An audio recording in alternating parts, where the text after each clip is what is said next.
Hello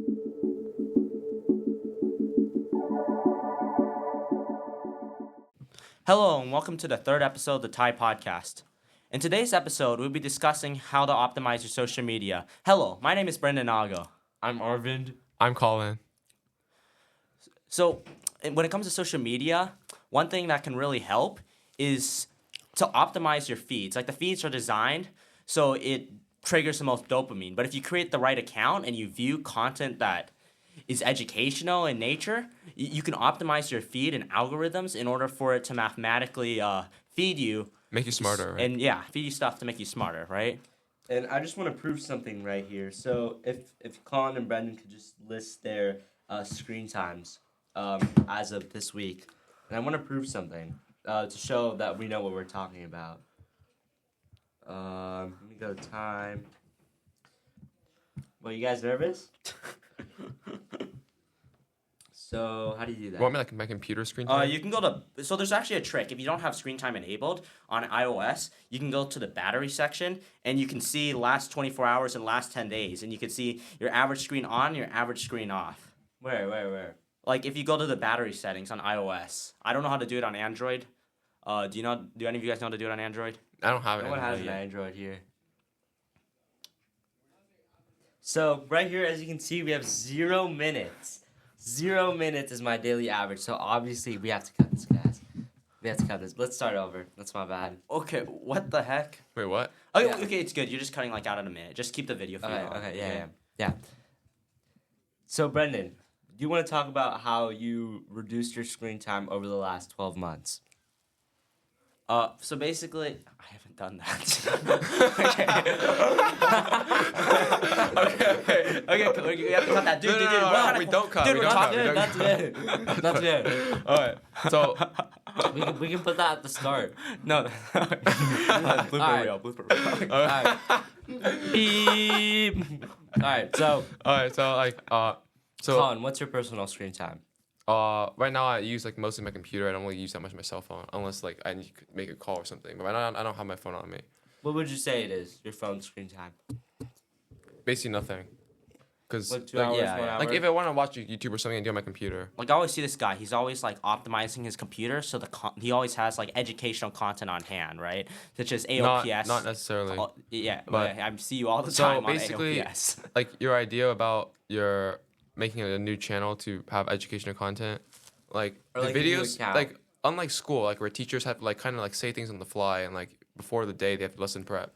But these people, they are incentivized to optimize their videos so that people will continue watching. So that makes the quality high content. Yes, they they work on their scripts, and you can learn about practically anything. Like, there's no limitations. When you're in class, you're bound to some small curriculum. But when it comes to, like, personal studies, you can, in the internet, there's no other time period in history where you can find more educational content on basically any niche out there. Yeah, like now it used to be like where you have to like a teacher or like a tutor or teach you a specific subject. But now with the internet age, you can basically learn anything you want. Yeah, I think it's incredible. I mean, the internet can be so beneficial, but also so harmful. And it's really important for people to realize that you can actually learn anything. And I mean anything: marketing, copywriting, finance, philosophy. You just have to make sure what you're watching is not what the algorithm feeds you. Now, there's been studies on this, but I've actually seen this myself. When you sign out of your YouTube just to have like a normal account, it's not like an account, it's just what people who don't have an account on YouTube watch. All the feeds are either really weird stuff or just like stupid stuff. Because most people watch stupid stuff. Most people watch, respectively, IShowSpeed, Mr. Beast. High dopamine content, right? None of these beneficial influencers. And the reason non-educationally oriented, and right? the algorithm, the way that the YouTube algorithm is based is that it wants to reward those people, and it does that by perpetuating their content over and over and over in that algorithm. And so it's important for you to know whether it's you that's controlling your what you're watching, or if YouTube is controlling what you're watching. Yes. So once you have your optimized feed and you set up a new account, you can farther optimize that by finishing all your YouTube videos. By finishing the videos, you aren't providing yourself as much instant dopamine, which is truly what destroys the brain. That's why YouTube Shorts and TikTok is so popular. And B, by finishing the full video, you're also making those educational videos more prevalent in your YouTube feed. Yeah, because they reward, like the YouTube algorithm looks at like how long you look at videos for. If you look at videos for longer, they'll show you those same videos again and again. Yeah. And the main thing about social media is that it kills your attention span. Like Facebook put out like a average attention span on video content on like their app, and it's 2 seconds. Like you cannot focus at all if your attention span is literally 2 seconds. You do something for 2 seconds, you have to get off. So by forcing yourself to watch the whole way through, you can improve your attention span, which is like the main limit of social media. Yeah, and aside from attention span, let's talk about something else. YouTube is different than all those other platforms. And what is the benefit of having Instagram, Facebook, all those types of platforms? The benefit is making content, not using content. And it's been said by so many great people.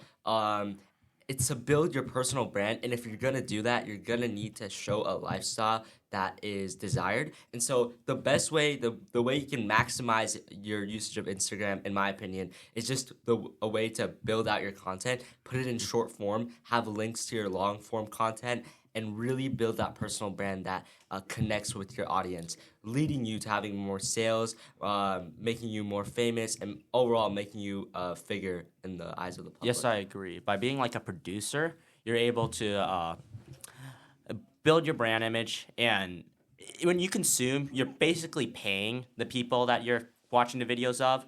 Why would you pay some random like TikToker when you can like basically be watching feeds of educational content creators that would regularly sell courses that cost money and watch that content for free, and you're paying them with your time and money as you advertisements and the general design.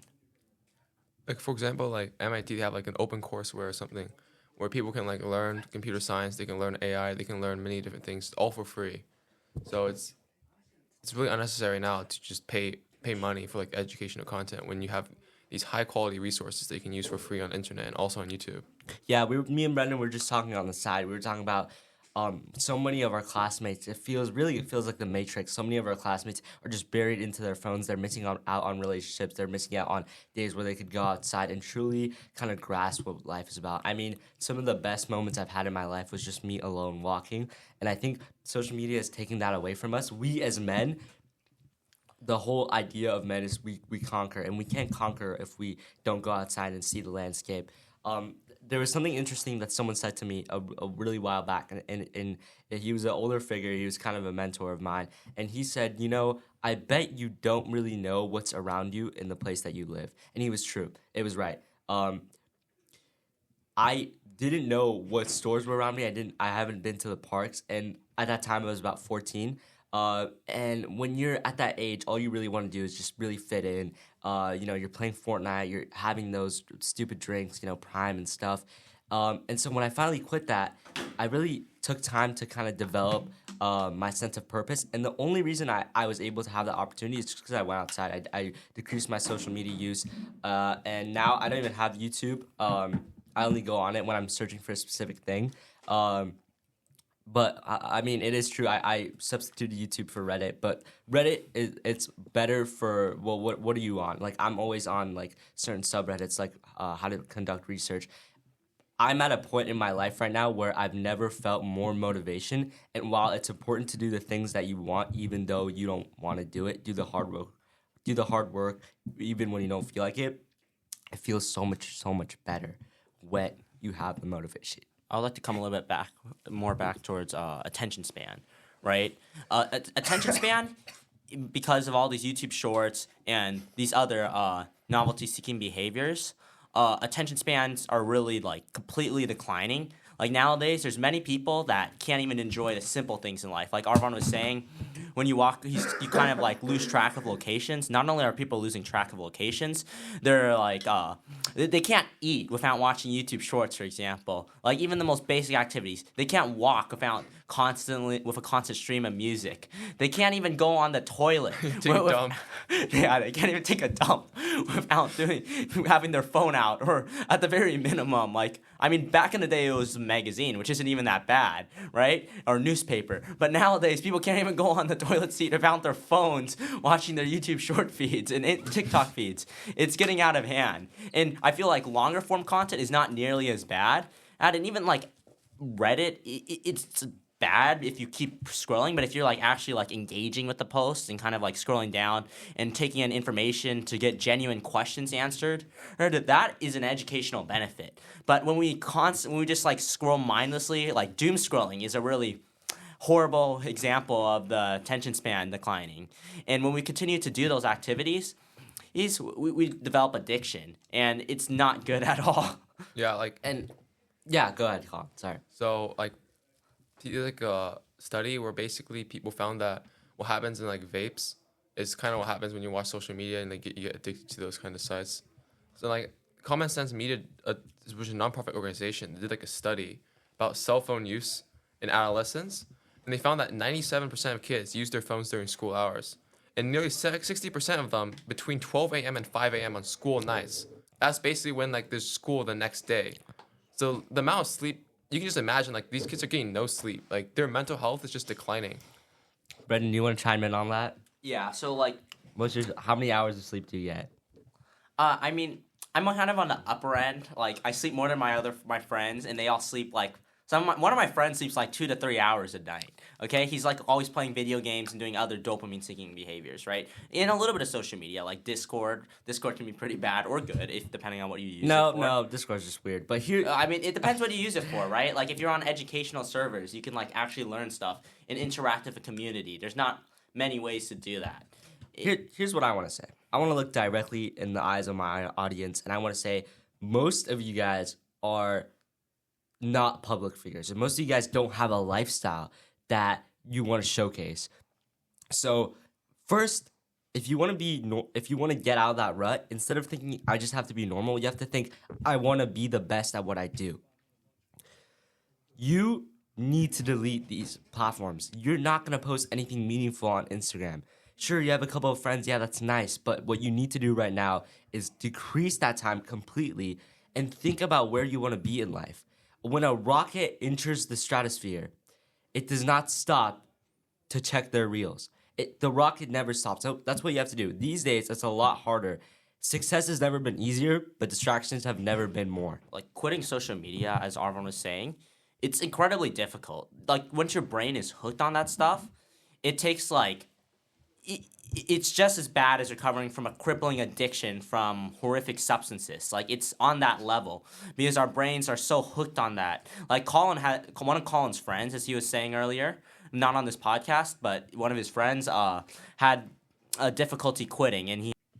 So about my friend, so it's like he's spending like 4 hours on TikTok a day, and it took him like a full year. He was basically like every like week or something, he'd decrease his time by 15 minutes. You have like a strict screen time, and you can give like the password to someone else, so you can't like reset the screen time. You can't say ignore all screen time for today, because if you just do that, you let yourself do that even once, you keep doing it over and over and over again, and that's like a way you can quit social media as well. But it also just goes to show how difficult it is to actually quit. Like he had to go for like a full year doing this kind of stuff. A full year? Like 4 hours per day. He's averaging 4 hours per day on TikTok. It took him a full year to completely quit, because TikTok, like, you've been on that. Once you go on the app, like you literally cannot stop playing videos. Like they literally cancel. Like they use vibrant colors. They use every way imaginable to try to get you to get hooked on them. And especially for male audiences, there's just a lot of things that they don't intend to see. It's all audiences. Everybody has dopamine receptors that can be harmful in many ways. So in my hands, I have a cookie. Being on social media for 4 hours is like consuming about 25 cookies, about per 1 minute and 30 seconds, according to this study that I found that we'll pull it up later. What I'm trying to say is that we all know sugar fries the part of your brain that keeps you from thinking logically, which is why you would not want to eat something sugary before a test. If you want your brain to feel like it's had 25 cookies in a minute and a half, then you can scroll on social media. But we just want to show you how bad it can really be. We want you to change your life. We want you to better your lifestyle, better yourself as a person. And that's why we thought it was so important to talk about this today. Brendan, any closing thoughts? So I want to like talk about how you could help like quit social media some other ways. So one way you could do is to make using social media in the first place as hard as possible. So like there's a book called Atomic Habits. It touched on this. Basically, like you add as many hurdles as possible in order to do something. For example, let's say you want to like watch the TV or something. You could take the remote. You could put it like you have to like drive 5 minutes, put like a warehouse, and then you have like a lock on there. You have to call someone else to get that lock, right? Let's say you're on a couch and you want to watch the TV. Like you have to do all that stuff just to watch the TV. Like you won't feel like doing it. And instead, if there's something like reading a book or like playing an instrument, like you could do like 5 seconds.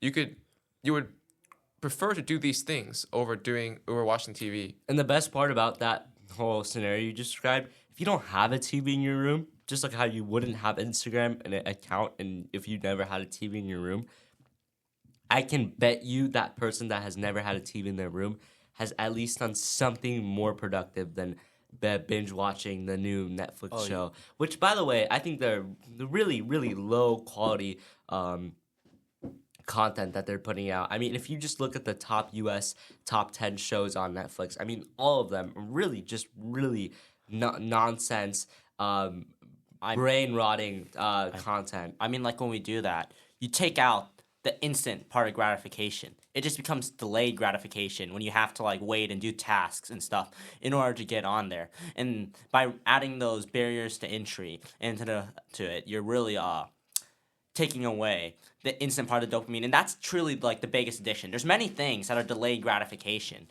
right? And it's perfectly fine. Like getting success, that is technically delayed gratification. That's perfectly fine. Like doing good on a math quiz, and you see you got 100 of 100, right? But what? Yeah. And Colin, do you have any thoughts on like withdrawal when people are in the process of quitting social media? Because I know you know a little bit more about that topic than me. So I had a friend who quit vaping. So basically, he would vape. Like when he was 12, he went to like Ukraine, like a cousin introduced him to vaping, and then he started vaping after that. And then he told me that when he was trying to quit vaping, he basically couldn't do anything. He couldn't focus whatsoever for 3 months because that was just how tough the withdrawal symptoms were. So if you use social media, like I would recommend trying to like tone it back like a little bit every single day because it's a lot more manageable rather than like let's say you went 4 hours for every day and then suddenly you go to 0. Like the feeling is gonna be a lot worse than if you went from 4 hours, let's say 3 hours 55 minutes, right? The goal is not to immediately quit. The goal is to quit like slowly over time. Like eventually, the goal is to get to quitting. It doesn't matter how long it takes. The goal is to get to quitting. So that's what I'd recommend. And I think most people will never ever make that jump, which is why it's so scary. This is an actual national epidemic, and it's setting us back from all these other countries. I want to say something, and I want to say this directly to the audience. I want to say, if you think that scrolling on social media is fun, you don't know what fun is. You've never experienced the highs of success. You've never experienced the feeling of self-gratification when you realize that you've truly fulfilled your potential. So get off the phone, delete Instagram, get rid of those friends that keep dragging you down in bad habits, and find your new lifestyle. Be the person you've always meant to be. Thank you for your insights, everybody. And this episode has gone dive deep into social media and how we can quit and optimizing your feeds and for education. This has been the third episode of the Tide Podcast. Thank you.